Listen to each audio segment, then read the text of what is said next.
de los huesos y la articulación. Entonces, cuando nosotros decimos que es la artrosis, la artrosis no es nada más y nada menos que una enfermedad articular degenerativa que va a afectar a todas las articulaciones que tenemos en el cuerpo, especialmente a todas las articulaciones que tienen más movimiento, ¿ya? Como por ejemplo la articulación de la rodilla, la articulación del hombro, la articulación de la cadera. También puede haber en la columna, también puede haber en el tobillo, los huesos, en las articulaciones falángicas, cualquiera pueden haber, ¿ya? Pero la más característica debe ser la cadera, hombro y rodilla, ¿ya? Entonces, esto va a afectar dependiendo de los pacientes desde los 40 hasta los 60 años, a más de 60 años. Pero también se caracteriza, ¿por qué? Porque puede caracterizarse por en pacientes jóvenes, tener cualquier otra patología congénita. Por ejemplo, hablábamos anteriormente de la displasia de cadera, ¿se acuerdan? Hablábamos del PERTE. También estas patologías que son congénitas, en una llamada en pacientes jóvenes, ¿ya? Le va a llegar a tener esta artrosis si es que no es bien tratado, ¿ya?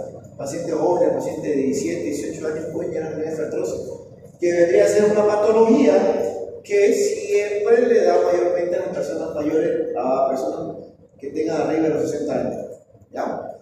Y esta va a venir a afectar a lo que vendría a ser el cartílago, al hueso subcondral, a la membrana sinovial, a la cápsula articular y especialmente a los meniscos cuando hablamos de la rodilla. Vendría a ser que principalmente van a afectar el proceso degenerativo más rápido. Esto se va a manifestar siempre dependiendo el dolor. Al momento de tener la hipervegetación, va a afectar lo que vendría a ser la marcha y esto va a ganar siempre el paciente que esté en reposo, ¿ya?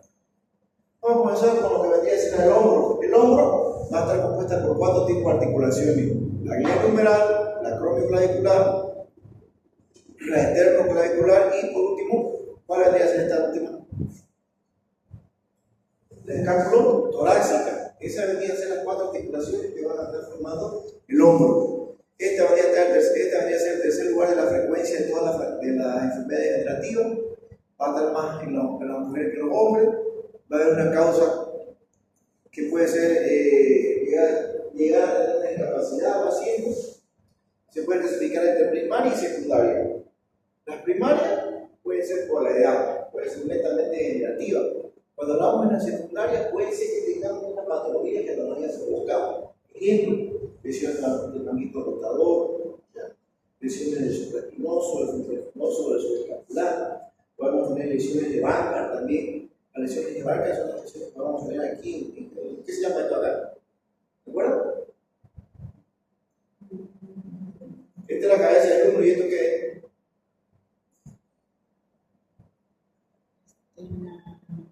¿Qué se llama esto? Vamos a hacer la anatomía. La glenoide, ¿no? Entonces, lesiones que vengan a nivel de la glenoide pueden provocar también una artrosis secundaria, ¿ya? Porque vendría a ser a costa de algo, de alguna lesión a nivel de la articulación, ¿ya? Cuando entonces hablamos de la artrosis primaria de idiopática, son pacientes que van a ser mayormente pacientes que son mayores, en la población mayor, ¿ya? La degenerativa, huesos densos, pérdida del espacio interarticular, las formaciones de los osteocitos, miren, aquí está acá. Ya no hay espacio interarticular aquí, supuestamente aquí debe estar el espacio. Aquí un grado, los osteofitos tienen que ser formados. Irregularidades en el canal bicipital, puede pasar también, mira, aquí igual hay disminución del espacio, hay un pinzamiento subacromial, hay formaciones de osteofitos, hay cuerpos libres a nivel de la articulación, hay todo eso, ¿ya? Hay esclavitud subcondral, ¿ya? Y principalmente se va a dar a nivel de la cabeza del hombro proximal, ¿ya? O vemos una glenoide cóncava, esto venía a ser recto, miren cómo está esto ya, ¿ya? Entonces, a esto hablamos de una artrosis primaria idiopática a nivel del hombro. Cuando hablamos de la artrosis secundaria, como dije anteriormente, puede ser postraumática, puede ser por fractura, puede ser por inestabilidad que tenga el hombro. Las inestabilidades nos pueden dar los ligamentos de refuerzo o la cápsula articular. Nosotros, como le decía, cuando hablábamos de las luxaciones, decíamos que la cápsula articular, la forma de un manguito, va a ir a insertarse en la glenoide y en la extremidad superior del húmero. Entonces, hay una superficie de la misma cápsula articular, una forma triangular, la cual es la parte más débil de la articulación del hombro. Por ahí se luxa, mayormente por ahí se luxa, entonces se abre la cápsula. ¿Ya? Cuando no tenemos un buen tratamiento de las luxaciones de residuidad, de las luxaciones que se dan cada rato, ¿verdad? O hago un movimiento mal tóxico, entonces ya vemos que tenemos un hombro inestable. Entonces eso debería ser una de las características para que podamos conseguir en pacientes jóvenes una artrosis secundaria. Puede ser iatrogénicas postquirúrgicas también, que le van a provocar la misma estabilidad, o puede provocar esto colocado en material de osteosíntesis. Ejemplo, la entrada de clavo endomedular para tratar una fractura de asfixiaria de tibia entra a nivel de lo mayormente entra entre el electrocánter, perdón, entre el troquín y el troquíter. Entre el troquín y el troquíter, ¿qué se encuentra? ¿De acuerdo? Bajando está la coronera bicipital, ¿no? Entonces, entre esos dos, cuando ponemos el clavo, lesionamos al manguito rotador en algunos casos. ¿Ya? Y eso provoca una inestabilidad. ¿Ya? Artropatías inflamatorias, como puede ser la artritis reumatoidea o también artropatías profristales. Podemos hablar de la osteonecrosis o el uso de corticoides, que es muy común eso. Pacientes que tienen mucho dolor y nosotros comenzamos a infiltrar, o se puede comenzar a infiltrar corticoides. Pacientes que toman mucho alcohol, enfermedades metabólicas, obesidad, radiación, anemia que responden. Esas vendrían a ser también características o opciones para que tengan una artrosis secundaria, procesos infecciosos, osteomielitis, que sean enfermedades congénitas, también que tengamos una displasia de la glenoide que va a afectar la articulación, entonces por ende nos va a provocar una artrosis secundaria. O artropatía con insuficiencia del manguito rotador. Entonces, las primarias, hablamos de que son todas las degenerativas, las que nos va a dar a todos nosotros. ¿Ya? Y las secundarias vienen por algo, pueden ser post-traumáticas, pueden ser post-quirúrgicas, pero que hemos afectado a la articulación nosotros mismos. ¿Ya? O por fractura, o por lesiones, o por inestabilidad, pero nosotros la hemos afectado. ¿Ya? Para dar un diagnóstico de lo que es una artrosis, tenemos que tener un examen clínico, una historia clínica completa desde el comienzo, desde cuándo se comenzó a doler hasta cuando se cayó, alguna patología o antecedentes que tenga, el examen físico completo con todas las patologías especiales que tenemos que realizar. Es importante también el examen radiológico y imaginológico, y el paciente va a venir con qué? Va a venir con dolor, con pérdida de movimiento, con síntomas mecánicos que no va a poder compensar el otro. En algunos casos hay una enfermedad que se llama hombro congelado, en la cual que se comienza en los primeros 3 meses y después se puede revertir sin haber tenido una lesión. ¿Por qué? O haber tenido el hombro siempre en una sola posición. Como le dije a usted, las articulaciones están hechas para moverlas. Y si una las deja, se puede comenzar a ver fibrosis, comienza a ver el mismo dolor por el lado de la posición del hombro. Inestabilidad articular. Y ahora, con esto de aquí viene el paciente, con ese cuadro clínico del dolor. Cuando hablamos de la imagenología o la radiología, vamos a ver de que esa articulación que nosotros estamos viendo va a haber una disminución de la distancia articular, va a haber una esclerosis subcondral, va a haber las formaciones de osteofitos, ¿ya? Son formaciones de tejido óseo que se van formando alrededor de la articulación, que son anormales. Formaciones de geodas, cuerpos libres en articulación. Esto de aquí es lo principal que nosotros vamos a encontrar en una radiografía de hombro, cadera o rodilla. Cuando hablemos de una artrosis o de un proceso degenerativo, puede ser primario o secundario. ¿Ya? Entonces, la forma de cómo sacar las radiografías A, B, ¿qué es lo que vamos a buscar? Vamos a buscar todo lo por donde viene la correa, supuestamente la correa bicipital, vamos a buscar el espacio interarticular, vamos a buscar lo que debería ser aquí, el espacio subacromial. Vamos a buscar cómo está la articulación, cómo está la glenohumeral, ¿no ven cómo no hay espacio, hay un espacio interarticular, hay una mala formación de cuerpos libres, miren, ya, tenemos que ver toda esta parte, ya. Aquí tenemos, miren, hay pincelamiento subartropial, hay disminución del espacio, hay formaciones de cuerpos libres, hay eutrofitos y, miren, por ejemplo, estas son más características. Ya tomando hueso con hueso. ¿Qué tendríamos ahí? El número de la glenoide. ¿Se acuerdan? Hay un rodete característico, porque no son la articulación, nos han hecho tan fino que en nuestra misma articulación tenemos un colchoncito ahí que nos ayuda, es el rodete del glenoideo. Ese rodete del glenoideo nos ayuda también a que la articulación tenga más movimiento en todas las posiciones. ¿Ya?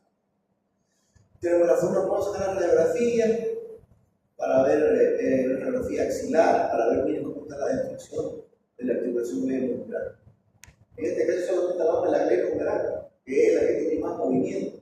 Pero también podríamos hablar de la clavicular, que también provoca artrosis, también provoca dolor, es menos intensidad, pero provoca. Pero esta articulación es la que nosotros lo vemos, es la más invadiante. ¿Ya? Entonces, para eso ya tenemos una radiografía, vamos a contar lo que vendría a ser la clasificación de Wolf. La clasificación de Wolf nos va a describir cuánto está destruida nuestra articulación del hombro. Nos va a decir, en la cabeza lumbar que vamos a contar erosión mayor, erosión menor. También podemos en la cabeza vamos a encontrar un pinzamiento articular, parte posterior podemos encontrar esclerosis subcontraral, podemos encontrar atrofito, podemos encontrar una cabeza retroversa, ¿ya? Vamos a encontrar en la C una retroversión de la glenoide, también la flexión de la glenoide, miren, la 1A, la 1B, las A van a afectar netamente a la cabeza, las D a la glenoide y la C va a haber una reconstrucción netamente de toda la superficie articular de la voz. Ejemplo, miren, que pareciera que está luxado, miren, pero no está luxado, porque hay una artrosis glenohumeral, más que todo se va a dar en la glenoide, aquí lo mismo. Tenemos una superficie ya en la cual ya hay disminución del espacio y hay casi una fusión de cómo se fusiona la articulación normalmente sin utilización de un material de autosíntesis. Quilosis, bueno, eso es como si casi se está anquilosando el hueso. Tienen una tomografía que bueno, la tomografía nosotros tomamos mayormente son diagnósticos clínicos y diagnósticos radiológicos, son tipos de tomografía, ¿ya?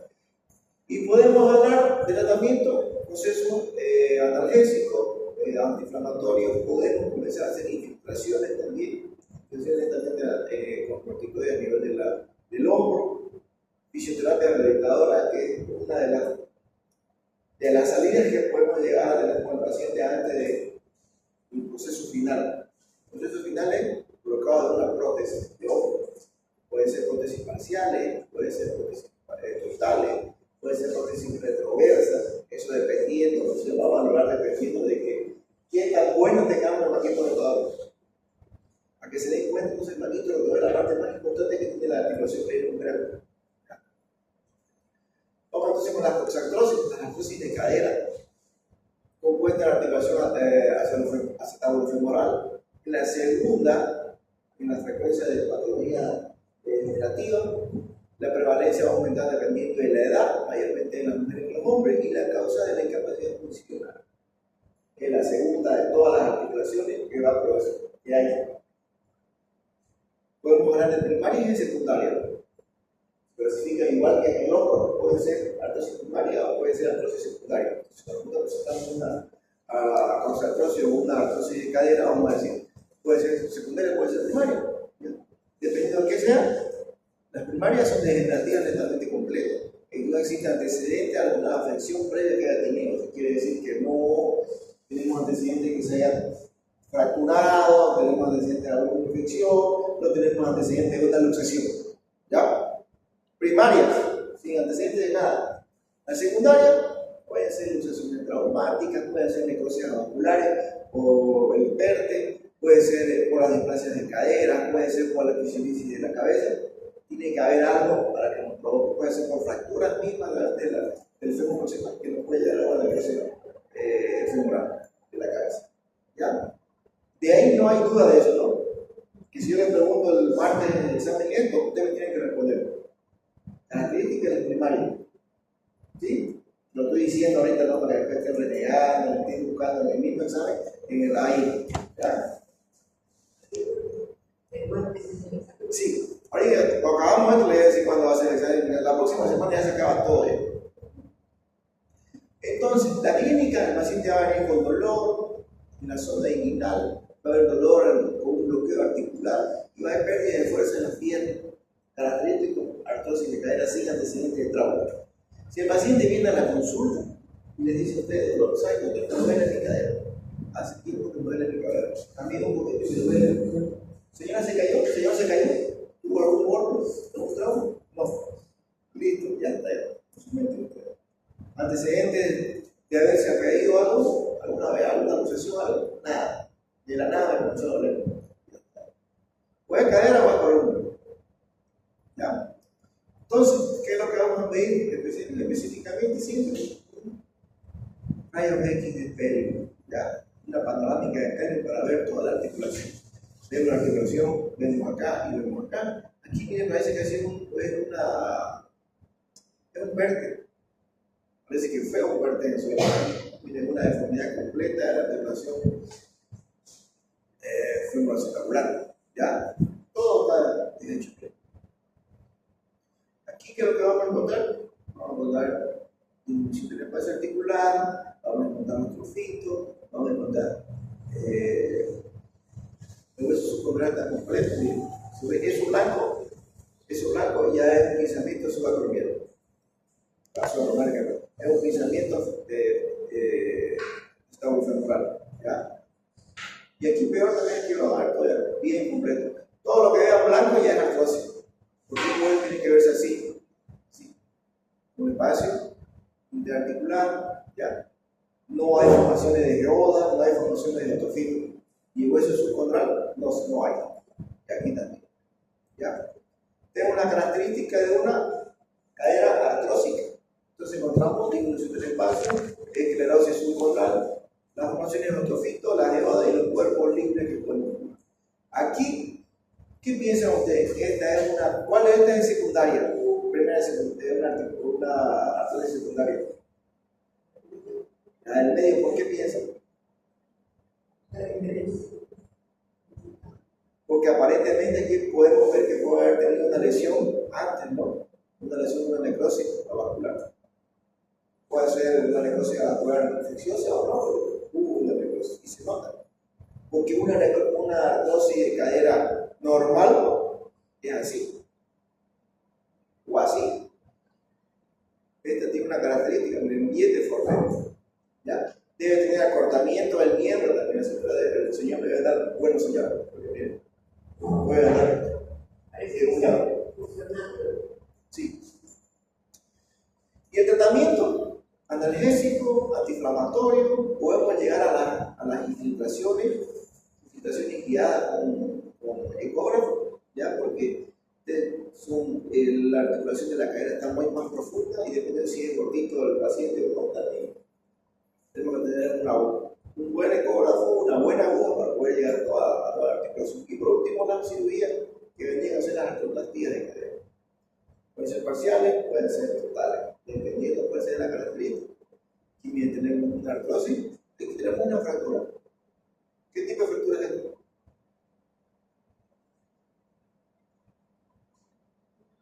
Intertrocantérica, subtrocantérica, base cervical, medio cervical, subcapital o de la cabeza.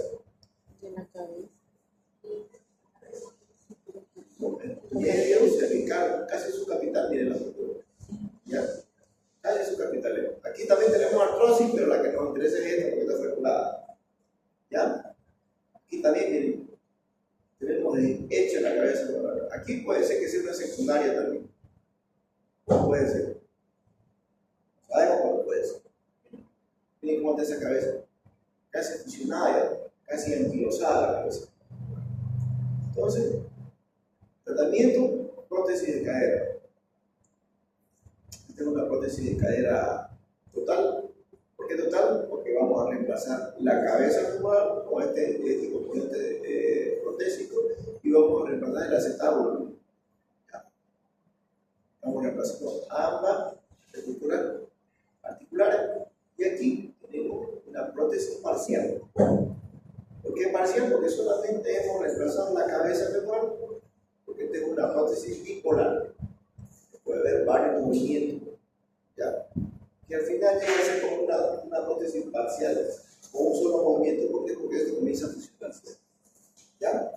Entonces esta es una prótesis parcial y una prótesis total. Entonces vamos a ver la clínica de una de las prótesis que va a llegar al final del tratamiento de las artrosis, donde hacen las prótesis todas, ¿ya? Pónganse a pensar de que la piel es fina cuando somos jóvenes. Cuando comenzamos a aumentar la edad, comienza a arrugarse. Lo mismo son las articulaciones. En las artrosis primarias es lo mismo. Comienzan a arrugarse las articulaciones. ¿Ya? Vamos con la gonartrosis, que vendría. ¿Qué es la gonartrosis? Artrosis de la rodilla, ¿ya? Está compuesta de la articulación patelofemoral y femorotibial, ¿ya? En el primer lugar de la frecuencia de las enfermedades degenerativas, la prevalencia mayor de la edad, siempre mayor en las mujeres que en los hombres, y la causa de discapacidad final. Casi todas son así, ¿ya? No nos va a dejar caminar al paciente. Tenemos la primaria, puede ser por la artrosis degenerativa, como decíamos anteriormente, y la primaria va a mayor también la obesidad, ¿ya? Y que también no se engorda, no nos engordemos. Sin antecedente de nada, la obesidad nos puede llevar a una artrosis degenerativa, ¿ya? Temprana, por el peso que está aguantando toda la articulación, ¿ya? En la secundaria decimos que siempre tiene que haber algo. En este caso, miren, lesión de ligamento cruzado anterior, inestabilidad en la rodilla. Si la rodilla está, se va para adelante, se va para adelante, se va para adelante, no hay una estabilidad completa de la rodilla. Entonces nos puede provocar una artrosis secundaria, antecedente de fractura de la meseta tibial o de los cóndilos femorales, inestabilidad ligamentaria. Tenemos varios tipos de ligamentos, tenemos el ligamento cruzado anterior, el posterior, los colaterales mediales, laterales, también nos sirven. Tenemos lesión también de troncomuscular, nos puede llegar a la artrosis porque la artrosis puede estar saliendo. Las artritis sépticas y por último las deformidades varo-valo, una anulación o deformidad a nivel del ángulo. Importantísimo debe tomar en cuenta entre las deformidades, que tenía un tema preparado para ustedes, pero como vieron que tengo que adelantar más, no se van a quedar sin pasar. La enfermedad varo-valo no estamos hablando de cuando tenemos la rodillita junta, tenemos la rodillita hacia afuera. ¿Se acuerdan esa parte de la primera clase que hablábamos? Entonces, esa tendría que ser una de las deformidades que nos van a poder proponer artrosis. Cuando están muy juntas y cuando están muy separadas. Cuando están muy separadas, hay pacientes que tengan, mayormente son degenerativos, y cuando son muy juntas, como la del valgo, hay pacientes que vienen con esa deformidad de edad infantil. Por eso, antes, no estaba junta, como decía antes, eso estaba junta, no se lo daba así, y tenía una artrosis temprana. Ahora, a los tabautas, a los niños se los pueden operar, se pueden removilizar toda la parte de la articulación para que no tengan las venitas hacia adentro, ¿ya? Pueden hacer autotomías correctoras allá. Puede ser de nacimiento, ¿ya? Mayormente estas deformidades de valgo son deformidades que vienen de nacimiento, que se quedan así, que no fueron tratadas, ¿ya? Que se pueden tratar hasta los 14, 15 años antes que se tiene la física de crecimiento, ¿ya? Los pacientes van a ir con dolor en la rodilla, dolor en la flexor-extensión, dolor a la movilización, dolor a las largas caminatas que tengan los pacientes. Bloqueo articular siempre, miren la diferencia entre esta radiografía de rodilla con esta radiografía de rodilla. ¿Qué encontramos? Acá hay espacio interarticular, aquí no hay. Aquí formaciones de geodas, miren cómo se formaba, cómo se comenzaba a deformar la articulación o los cóndilos femorales. Aquí no hay eso. Disminución del espacio. Esta cosita blanca es esclerosis subcondral, y aquí no hay, miren, no hay esclerosis subcondral. La formación de cuerpos libres, miren acá en la articulación también. Característico. Todas las articulaciones son lo mismo. Así que en todas, si le pregunto cualquiera de ellos, ya, miren cómo está deformado aquí, deformado este parecía que tiene un palo, aquí tiene un palo también, aquí tiene un palo, deformidad de palo, miren. Aquí tenemos un palo, aquí tenemos un palo. Todas estas van a presentar este tipo de características en la cual podemos ver la deformidad que se va a provocar y todas las lesiones que pueden provocar. Y las lesiones que ustedes pueden ver con la radiografía. Una simple radiografía. Entonces, el tratamiento para esto, primero, bonito, analgésico, antiinflamatorio, podemos tratarlo con infiltraciones, podemos tratarlo con fisioterapia. ¿Qué es lo que hacemos con esto? Tratar de que disminuya el dolor, porque el paciente viene por el dolor. ¿Ya? Nosotros sabemos que lo que va a llegar al final es esto. El final de una artrosis de rodilla es esto. Pero ¿qué es lo que tratamos de hacer? Que vaya disminuyendo, que no sea tan rápido el avanzado para llegar a esto. ¿Ya? Porque el paciente no se quiere operar, le duele, no se quiere operar. Pero la única salida es esto, y la prótesis de rodilla. Total. No hay más. Podemos engañarla con infiltraciones, claro, decirle que ácido hialurónico les va a ayudar a que tenga una mejor movilización de la cadera, una lubricación de la rodilla, puede ayudar. La fisioterapia también le puede ayudar. Las infiltraciones con corticoides les va a disminuir el dolor. Porque le ponen no sé qué más, algo, pero no las va a curar. Quiero que se pongan en su mente que la artrosis no se cura. La única cura es esta, las prótesis. No hay cura. ¿Ya? Como decía anteriormente, el proceso es antiinflamatorio, hay que darle tratamiento antiinflamatorio, analgésicos, infiltraciones, medicamentos, hay medicamentos antiartrósicos que hacen que disminuya el proceso que va yendo de la articulación, de la destrucción o del proceso degenerativo que tiene la articulación. Hay la fisioterapia rehabilitadora, último las infiltraciones le sirven, pero vamos a llegar sí o sí a esto. ¿Ya? ¿Alguna pregunta?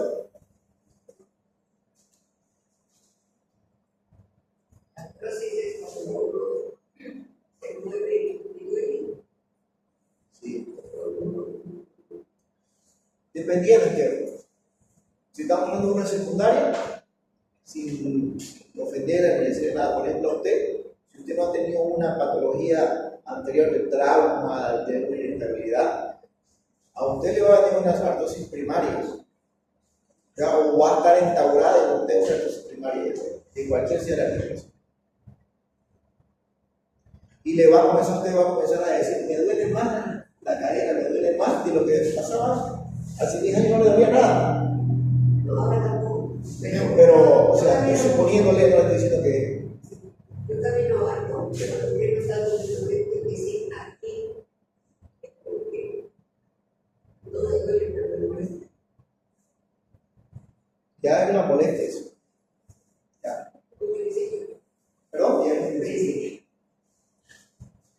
Lo bueno es que los pacientes, hay algunos pacientes que son delgados y ellos tranquilamente pasan.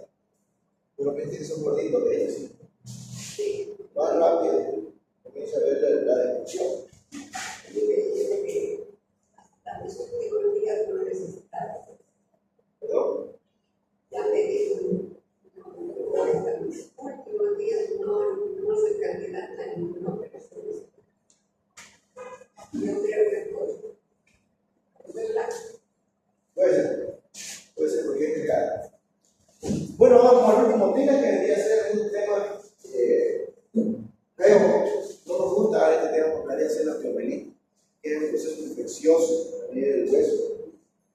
¿Por qué? Porque, ¿qué es lo que estamos hablando? Estamos hablando de que es una infección a nivel del hueso, que es una infección que nunca, pero nunca va a pasar.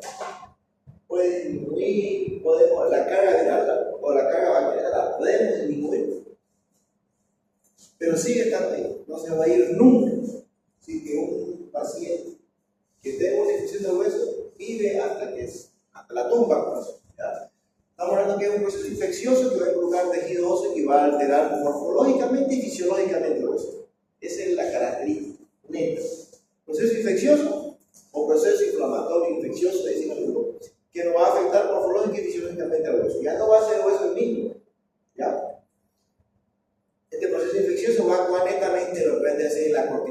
la médula ósea, que nos va a dar el producto de este proceso infeccioso, es la necrosis y la producción de nuevo hueso.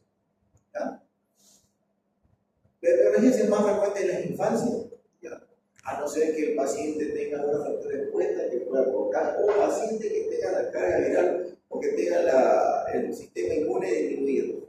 En eso es su característica. ¿Ya? 50% va a ser en los primeros 5 días, los primeros 5 años de vida, incidencia son 3, más frecuente en los varones, localización más frecuente en las metáfisis. Yo le voy a decir por qué las metáfisis. En los pies diabéticos también característico, y el 50% de esto vendría a ser las amputaciones de los pacientes. ¿Qué quiere decir? Que el tratamiento final para los pacientes sería la amputación, la carga de hueso. Ese vendría a ser el tratamiento final de los pacientes. Por eso digo que es una patología fea. Según el hueso, el porcentaje, el 24% en la tibia, el 23% en el fémur, el 13% en el húmero, peroné el 5%, casi 6%, el radio el 4%, y el cúbito podría ser que menos se ha reportado enfermedad por osteomelitis. Los antecedentes, tiene que haber antecedentes de proceso infeccioso, una cirugía traumatológica previa, fracturas expuestas, neuropatías, edad avanzada dependiendo, pacientes fumadores crónicos, consumo de alcohol, drogas, pacientes inmunodeprimidos, pacientes con VIH, ya con la última parte del SIDA, son los que siempre tienen que ser pacientes inmunodeprimidos. Por ese parte CD4, eso es lo que le va a afectar todo esto. ¿Ya? La etiología mayormente en los lactantes, ¿cuál vendría a ser? Específicamente estamos hablando del estafilococcus aureus en pacientes de 0 a 2 meses. En pacientes de 2 meses a 5 años, estafilococcus aureus también vendría a ser de los microorganismos que van a afectar.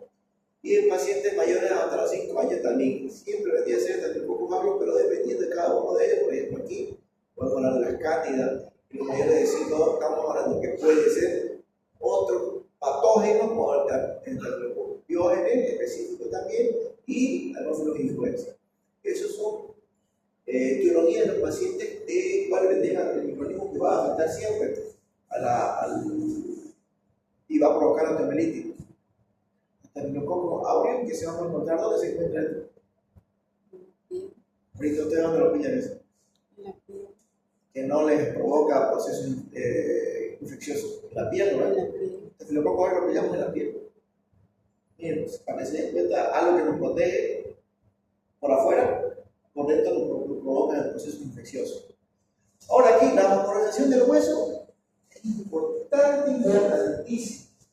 Es irrigación lenta. En pacientes menores de 2 años, miren cómo hay un proceso en el cual la irrigación va. Estamos aquí en la metáfisis, epífisis, ¿y qué es esto? El cartílago de crecimiento. Este es el cartílago de crecimiento, ¿no? Es la placa de crecimiento. Entonces, tenemos irrigación de arriba, abajo y en la placa de crecimiento. ¿Ya? Esto no quiere decir que tenemos irrigación en toda la extremidad del hueso.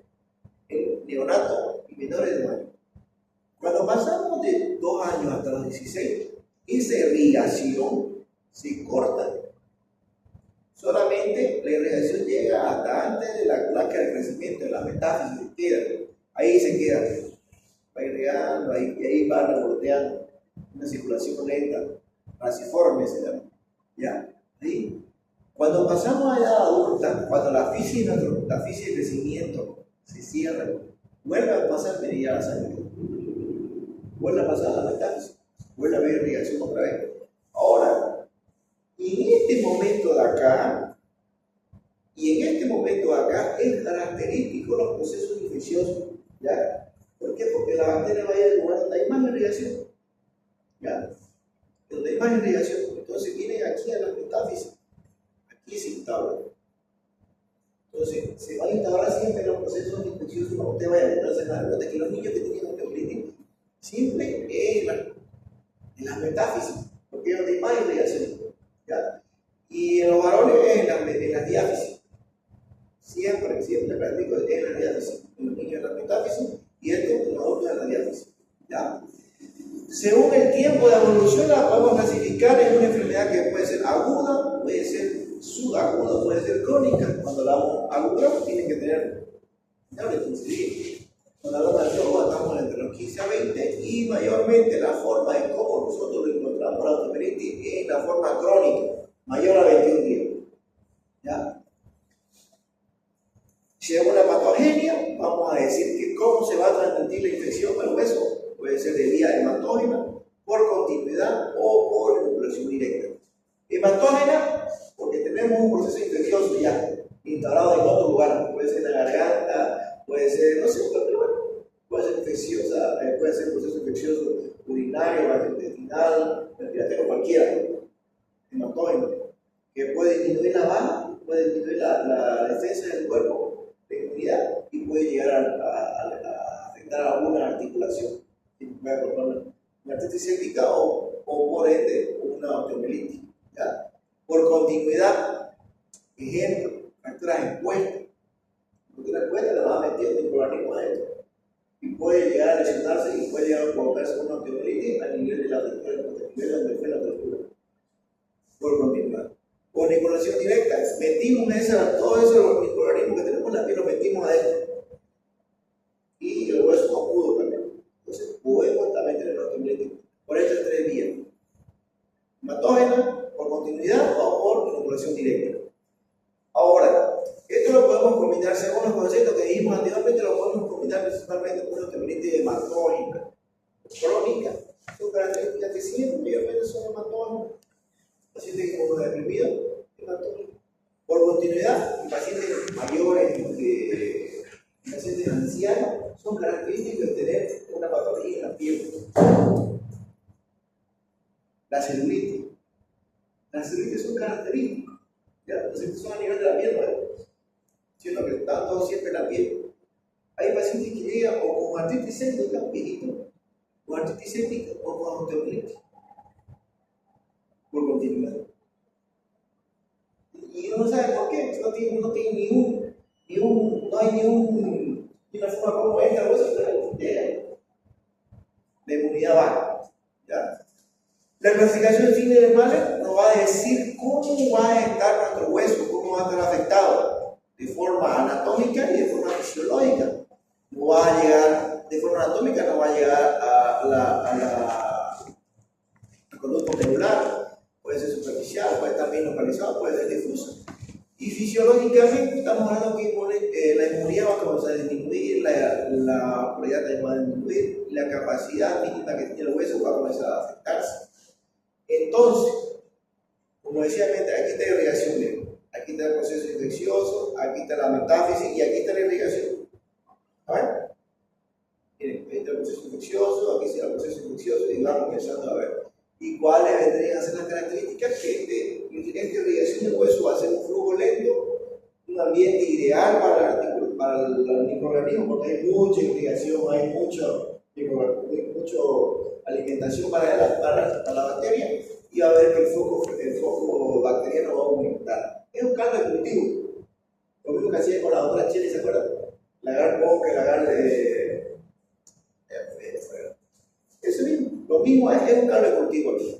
La parte de la irrigación lenta es un ambiente ideal. Entonces, según la fisiopatología, el microorganismo patógeno va a ingresar al tejido óseo por vía hematógena, digamos. Puede llegar al vía hematógena. Va a haber un proceso inflamatorio supractivo, va a haber extensión del proceso inflamatorio hacia el lado externo, o sea, de adentro hacia afuera va a botar todo lo que no sirve del hueso.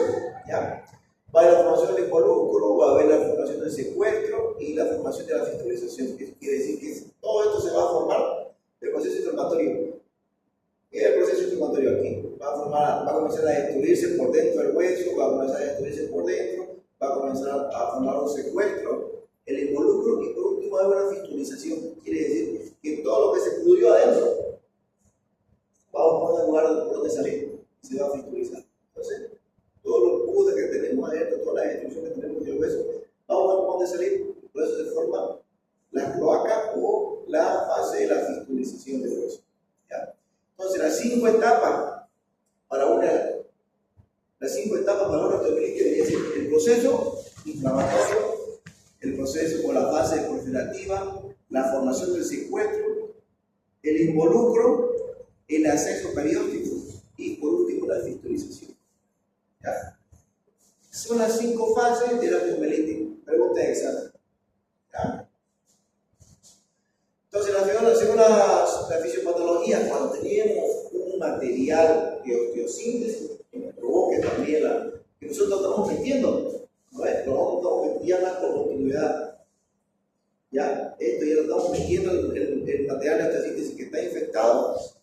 Y la formación del biofilm es la principal en un material de osteosíntesis. La formación del biofilm es la que se va a formar. El material puede ser característico, puede ser de cromo, cobalto o acero, que nos puede provocar este material, que nos hace que salga el óxido y va a comenzar a formarse el biofilm. En todo pasa eso. Pero si tenemos la inmunidad baja, puede provocar una osteomielitis. ¿Ya? Y en pacientes agudos, en clínica, en pacientes que tengan proceso inflamatorio infeccioso agudo, puede haber una general, calofrío, fiebre, diaforesis, cefalea, náuseas, dolor localizado, edema, eritema, aumento de volumen, aumento del calor, y por último puede haber alimentación intestinal en los niños. Todo esto primero de acá para los niños. Un proceso agudo, todo esto acá. Más eritema y edema. En los adultos, aumento de volumen, disminución de limitación funcional, ¿ya? Y el eritema. Eso es el adulto. Lo demás, todo esto viene de acá para el paciente pediátrico. ¿Ya? Entonces, las manifestaciones clínicas en un proceso infeccioso crónico, ya los pacientes lo vamos a ver, lo vamos a contar desde aquí, desde el secuestro. Ya no es el proceso infeccioso. Ya no es el proceso inflamatorio, ni la fase confilativa, ni la fase inflamatoria. Lo vamos a contar aquí, en el secuestro, en el involucro, en la formación de la cloaca o la fístula, que van a provocar la supuración, puede provocar dolor, puede provocar una fractura patológica, una atrofia muscular, un retraso del crecimiento y va a comenzar a haber una úlcera que puede provocar deformaciones en el hueso. Entonces, un proceso de manifestación clínica crónica provoca desde acá y nos provoca el dolor, nos puede provocar fractura patológica. Ya como vemos acá, y aquí tenemos ya, este vendría a ser ya un proceso del secuestro. Ya va a haber un involucro y se va a comenzar a fistolizar aquí. Ya se formó netamente ya. Esto está a poquito de que comience a ver la fistolización. Ya va por dónde salir. Y las complicaciones del proceso crónico vendrían a ser el exceso de flor, tenemos la cruzante de Barrett y tenemos la osteoperioditis que va a abordar de Olier. Estos son los procesos que son complicaciones a nivel de una osteomielitis crónica. Si le pregunto complicaciones de una osteomielitis crónica, tiene que colocar 1, 2 y 3. ¿Ya? Entonces, la anamnesis, siempre una exploración física del paciente, siempre. Todo lo que ustedes aprendieron en semiología, todo lo tienen que aplicar acá. La anamnesis del paciente, desde cuándo, qué pasó, por qué está así, se volvió, tuvo una fractura, lo operaron, tuvo una infección anteriormente, tuvo resfriado de la garganta, pulmones, intestinos, todo tiene que ser. ¿Ya? ¿Tiene alguna patología de base? ¿Ya? Característico. Laboratorio, un hemograma completo, PCR, BCG, cultivos, antibiogramas, vamos a solicitar también técnicas radiográficas, igual características, también la tomografía, no va a interferir mucho con la resonancia magnética o la cartografía. Por último, para tener un diagnóstico específico de una osteomielitis, lo principal es la biopsia, que nos diga tejido óseo infectado, osteomielitis. ¿Ya? La radiografía, vamos a pedir la radiografía apilateral, vamos a ver que va a haber una densidad, la densidad ósea va a estar disminuida, va a haber una elevación del periósteo, como vemos acá, miren, aquí ya tenemos un proceso infeccioso. La elevación del periósteo, va a haber una disminución o destrucción de la cortical, que nos puede llegar a un secuestro del involucro a los más de 21 días cuando estamos hablando de una osteomielitis crónica. Que mayormente nosotros la pillamos en el crónico, porque me duele el proceso cortical médico. Que si lo pidiéramos en la fase aguda, pudiéramos curar el hueso, pero siempre llegamos a la fase crónica. Las tomografías y mediciones de la tomografía vienen como la densidad del hueso ha disminuido, ya no hay densidad de corticales, Miren, la cortical es hecha ya. También aquí, miren. Proceso infeccioso a nivel de la metáfisis del hueso, característico aquí en los niños. ¿No? ¿Por qué? Porque la irrigación es lenta, ¿ya? Y se queda netamente siempre la irrigación a nivel de la metáfisis, ¿ya? Porque no se han cerrado todavía. La gammagrafía nos da procesos inflamatorios con sensibilidad 90% por la especificidad, un 73% porque puede haber artrosis aquí, puede haber algún proceso infeccioso allá, puede haber un proceso inflamatorio. Esto nos dice cuando hay un proceso inflamatorio.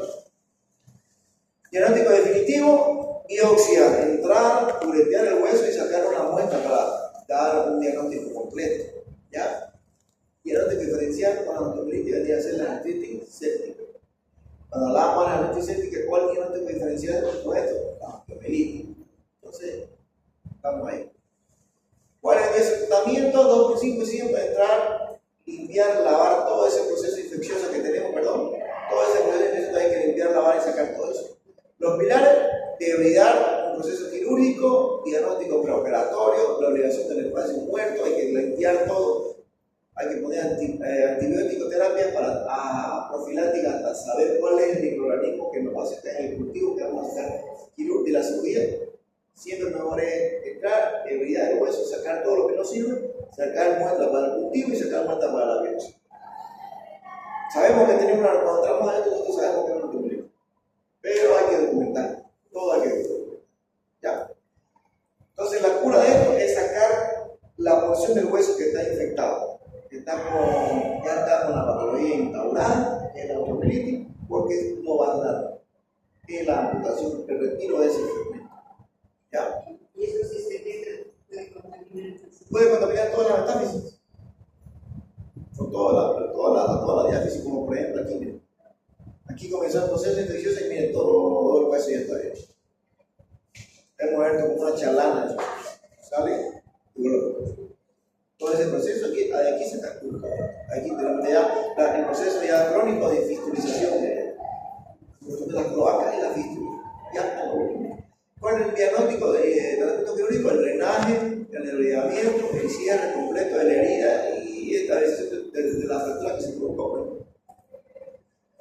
Tratamiento médico, hay que buscar microorganismos con la biopsia. Alcanzar las concentraciones superiores del foco de infección, mantener las concentraciones dependiendo de cuál va a ser el microorganismo que encontramos y cuál va a ser la dosis que vamos a darle al paciente. Hay que tener una buena tolerancia a altas dosis. Del primer día hasta el 10º día podemos dar tratamiento endovenoso con el microorganismo específico y el antibiótico específico, y de ahí podemos hacer un tratamiento prolongado vía oral por casi 5, 6 meses hasta un año. ¿Ya? Es un tratamiento, entonces es una patología jodida y la manera de curarse también es jodida. ¿Ya? Pues eso, miren, osteomielitis, le hemos puesto un material al paciente y miren cómo se ha comenzado a destruir. Las corticales están deshechas, la densidad del hueso está deshecha. Aquí va lo mismo. Hay una osteomielitis que se ha destruido todas las corticales y se ha colocado un tubo externo para poder estabilizar, pero la fractura que provocó la osteomielitis. ¿Alguna pregunta? Bueno, el martes 4